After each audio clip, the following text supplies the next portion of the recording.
Hi, our next room in us talking about what you need to know about you before you talk to a designer is the lounge room.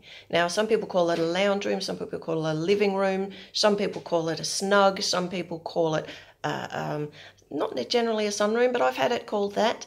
It goes by a lot of rooms, by a lot of names, sorry, and it really depends on what you're going to use it for. Now, a snug is something, it's a word creeping into our vocabulary. Generally, in my understanding, a snug is more like the old traditional study. It's somewhere where you go, it's a smaller space, it's cozy, it's snug, not necessarily a television in it. It's somewhere you go to have conversations, somewhere you go to be quiet and stuff like that. That's not the room that I'm talking about today. The living room, lounge room space is where stuff happens. It's the main hub where people gather as a family and things like that to, communicate about the day, to get on with things, to do activities. That's what I'm considering here, a lounge space or a living space. So what do you need to know about you? It's things like how many of you are going to be in this space? So is this a space that is just for a couple or a single? Is this a space where you've got 3 kids yourself and that's about it, generally 5 of you, the odd visitor? Or do you have the sort of house where it's not only your 3 kids, but all of their mates and they all congregate at your place and they all hang around in the living room space? Now, those are the sorts of things you need to ask because it's really going to change how a designer is going to deal with that space in terms of function. Now, this space also tends to have the lounge suites in it, and it tends to have the television entertainment in it if you have a television. It may have some sort of theatre set up if you're not going for a separate theatre room. Sound systems. A lot of people have board games and things like this in this space, bookcases, coffee tables, and so what you need to ask about yourself here is some really personal questions, not just how you use your space. What are you going to do with the space? Do you like to put your feet on the coffee table? Are you that kind of person where you want people to walk into your space and just feel like they're at home? Are you the sort of person that wants their space to be beautiful and relatively pristine because you find that calming? Are you the sort of person that just appreciates that it is a work in progress and there is kids stuff coming and going and it's a constantly morphing space depending on what's happening in it? There's different things about yourself. Do you use your lounge room as a dump zone? Are you the sort of person that does the laundry, brings it in, dumps it on the lounge to fold it while you're watching the telly, but it might take 3 or 4 nights worth of telly watching to get that laundry sorted? Are you the sort of person who reads? This is me. I'm the sort of person who, I tend to have 2 or 3 books going at any one time, so they tend to be gathered on the floor and on the lounge around my favourite place to sit. So there's always books in my lounge room. I like cushions on my lounge. Do you like cushions on your lounge? If not, and it's not just you, it's the other people in the house too. If you love cushions on your lounge, someone else in the house hates cushions on the lounge, those cushions are constantly going to end up on your floor. And we need to know that as designers. It's those sorts of little things that really, really count. Do you need space to hang artwork in your living space? Something a lot more people are thinking about. Have you got photographs of the family, of your travels, artwork you've created, a tapestry that Nen did? Do you want display space in your lounge room? How big is your telly? How big is it? Do you want a bigger one? If you're going to upgrade your living space, do you want the big telly to go with it? What decorator items must come with you? What ones that you currently have an emotional attachment must come with you?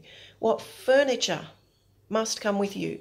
So if you just bought, I've got clients at the moment, they've just got this great lounge, and this thing practically just rocks you to sleep. It is fantastic, and they are having a compact design house, so we have had to change the dimensions of the original lounge room to suit the lounge that they've just bought. So little things like that, what are you not willing to part with? What are you willing to do new? What storage do you have? Do you have a sideboard? These are all things that you need to think about. There's also other little things like, do you entertain in that space? If so, do you have a regular group of friends that drop around and you have a cuppa, or you watch the sports, but you need a surface to put drinks on at every chair? Do you entertain large groups of people, so you need that lounge room space to be adaptable to have extra chairs, bean bags, cushions on the floor? Do you need that sort of space? Then what do you like under your feet in that sort of space? What do you like under your feet? So quite often in the lounge room, that's the sort of space, that in bedrooms, where you'll get people who will just lay on the floor. So if you're one of those people, I tend to sit on the floor doing quite a number of things. When I'm sick of the desk, don't feel like sitting on the lounge, I'll prop myself up on my lounge room floor and I'll just spread stuff all over the place. So my buildings, for me, need to allow for that. So there's lots and lots and lots of things to think about in this lounge room. Do you then want to divide the functions of that space and go, all right, this is where we're going to watch telly and do all of that sort of stuff. All the kids' toys go into another room. So that way we've got separate spaces. We have an adult space, we have a children's space. Is that a consideration that you need to think about? So the lounge room, other than just being a space for the telly and the lounge, hugely multifaceted. So ask yourself, what do you do in the lounge room? Little things. Do you love your cuppa sitting on something? Your cuppa, your wine, your beer, your cocktail. Do you like that sitting on something? Do you lay on the lounge to read while you eat lunch? You need somewhere for a plate and a cup and your book. All of this sort of stuff. Have a think about it. Take some notes. Jot down things that you do in your lounge room or living space, and then also decide what you don't want in that living space. Do you want the kids playing somewhere else out from under your feet? Do you want to, quite often a living space now also works as an office.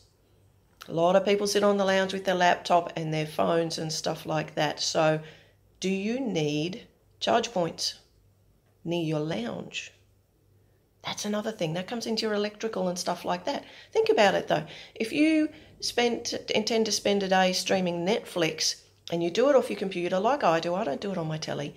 If you do it off your computer, I need to be able to charge my computer. And if all those PowerPoints are hidden behind an entertainment unit, absolute pain in the butt. So how do you use your devices in that space? I'm going to talk, the next space I'm going to talk about will be even more involved, and that's going to be your kitchen. Your kitchen is a huge space. Once I've talked about your kitchen, I'm going to come back and cover some other living areas. So to start with, I'm covering the main areas, and then we're going to go off into the additional areas you can opt into. So your next one's kitchen. If you know someone who's renovating or wanting to build, tag them. Let them watch this series so that they're making informed choices about their space. And next time, we're talking about your kitchen. Bye.